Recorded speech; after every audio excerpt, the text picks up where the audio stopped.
But let's talk about direct volcanic hazards first. And here, well, volcanoes pose direct risk.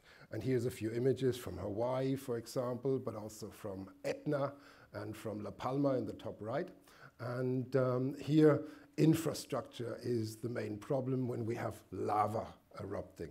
Lava is usually not too fast, and it can often be outrun, but anything that's in its way that you cannot move is, of course, a problem. So the death toll of volcanoes falls heavily in just a few regions. In the northern hemisphere, you have very, very few people dying from volcanoes. But in the southern hemisphere, we have a lot more. And this is partly because we have a lot more dangerous volcanoes there, but partly also because monitoring efforts are not quite as advanced. So, therefore, here in Europe, not a lot of people are actually dying from volcanoes, and this is a good thing. And there is also two main types, which Katja and Maurice Kraft, you may have heard, two very eminent volcanologists in the 80s and 90s of the last century. They distinguish between two types of volcanoes, the black ones and the red ones. And the black ones are nice volcanoes, and the red ones are not. So let's start with the nice volcanoes. So here's a picture of different volcano types and different eruption types, and the nice ones are what people call the Hawaiian or the Icelandic type. There's no big eruption clouds, there's lava flowing out, and you may have a lava lake or features like that, but you can actually go reasonably close and you can admire them.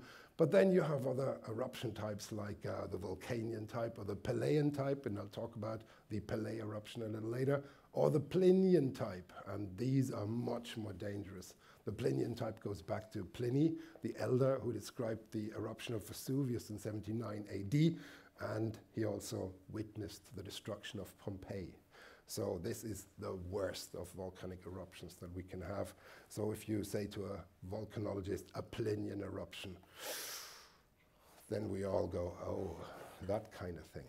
So, black volcanoes, the nice volcanoes. Well, basaltic lava, that's what makes them black, is a low silica magma.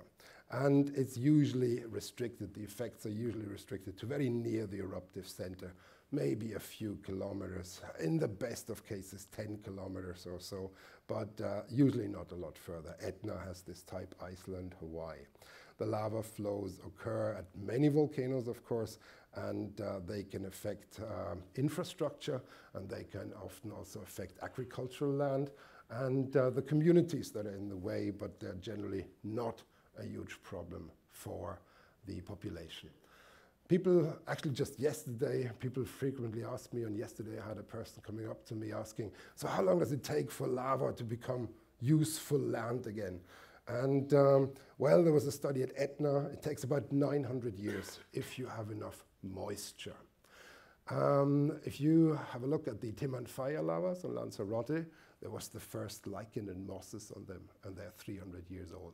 So there is now colonization of the lava going on, but it takes quite some time. So it is geological time we are talking to make lava into fertile soil. And the Spanish have a term, they call it mal país. The fresh lavas are often referred to as mal país, the bad lands, because you can't really do anything with them. They're just in the way until they have decayed to soil and become useful. So here's a few impressions. This is Pahoehoe lava from Hawaii, and this is a Polynesian term. And there is debate exactly where the term comes from. Some people say it's so smooth that you can walk on it with bare feet. But then if you ask people in Hawaii, they say, oh no, it describes the ocean surface that's very smooth on a calm day. So in any case, what it says is smooth surface lava. And the surface gets smooth if it flows very nicely. The type of flowing that you see here, often it cools at the surface, and it's a steady flow underneath, and sometimes you make these wrinkle ridges on top. The image here on the left is actually from the island of El Hierro, and the other images there are from Hawaii, and there you see it in the formation. You see the little wrinkles forming on Hawaii, on the Hawaiian example there on the right, and a cold version of this with my old backpack here on the left. So, and these lavas, they can actually flow in channels, and sometimes the channels freeze over. You have a colder crust, and then you make these lava tubes or lava tunnels, and then they can flow for quite some distance. But it's a very restricted flow, very narrow usually, and only if they spread out in flat areas, then you get what we call lava deltas. They affect wider areas. Otherwise, it's a very narrow stream of lava. So here is a vent or the exit of one of those lava tunnels on Hawaii, and you see the geologist there for scale.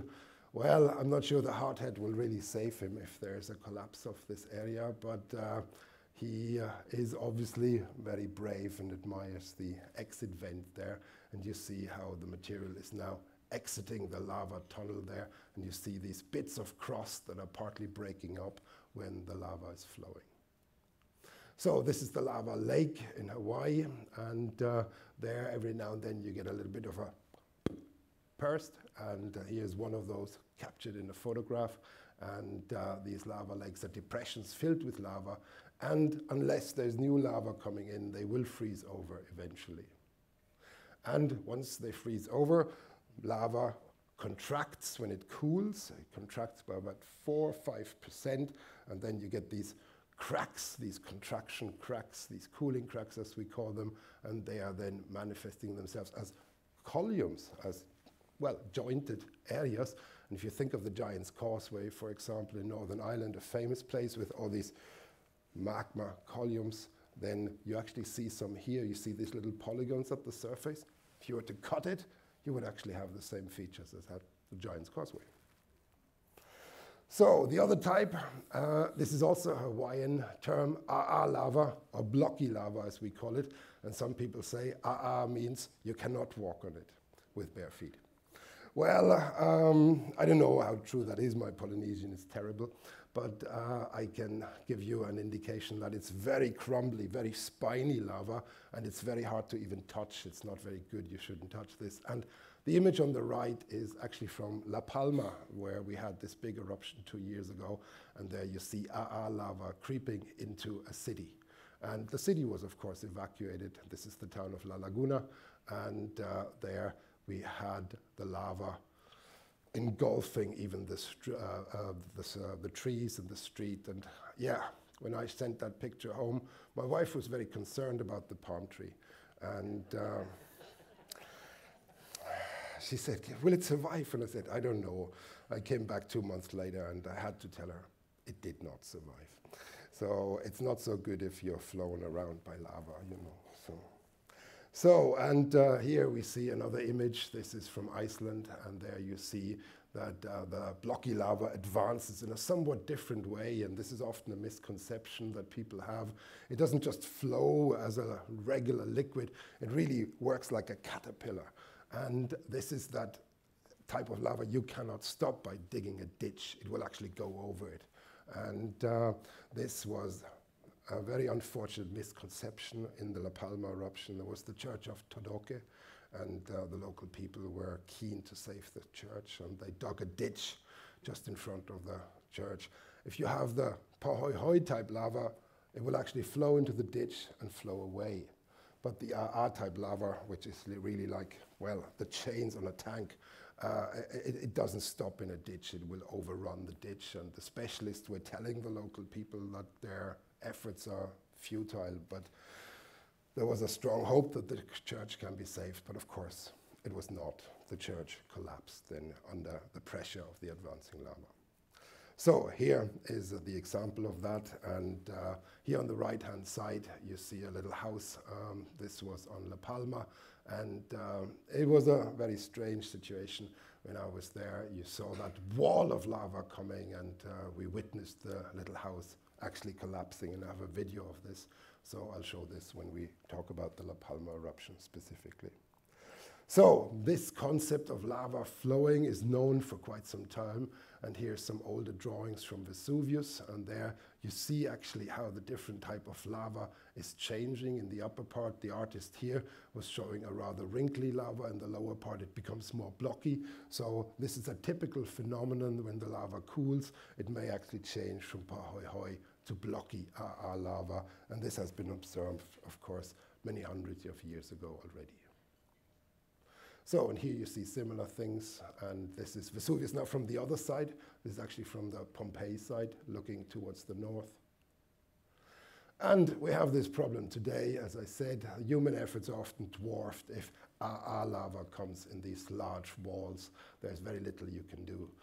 There was this story on Iceland in 1973 at Heimaey, and there it was believed that, or the urban legend says that the local fire brigade came with water ships, with fire ships, and they were actually pouring seawater on the lava, and they could stop the lava from filling the harbor. The reality is it was a coincidence. It was mere luck that the lava just happened to stop, because if you cool the surface of this, it doesn't stop the heat inside. And if there's push from beneath, the lava would still advance. There's nothing you can do, really. So, having clarified these kind of urban legends, then actually, let's see, did I put that in? Yes, here we go. Yeah. So, you've seen how it works. So this is us observing this at a safe distance. And the part that was actually not in the video is that just after the house collapsed, there was an explosion, because there was a gas tank in the house, and we didn't quite know that. So it was really like a wartime situation. We were all thinking, oh, the danger is over once the house is, that's myself here stepping carefully forward. But then there was another explosion because of the gas tank in the house. So this is what happens in these situations. And I mentioned Heimaey, 1973. Here's a few images from Heimaey. This was one of my mentors who was there, Professor Stillman. And I didn't have the pleasure. I was only 2 years of age. So, and here we have the advance from the volcano and the Westman Islands. And here you see the aerial photographs still in black and white. And you see how the harbor basin was about to be engulfed. And this is where the, well, the ships came and poured water on it. But as I said, it only really stopped because it wanted to stop, not because of the efforts by humans.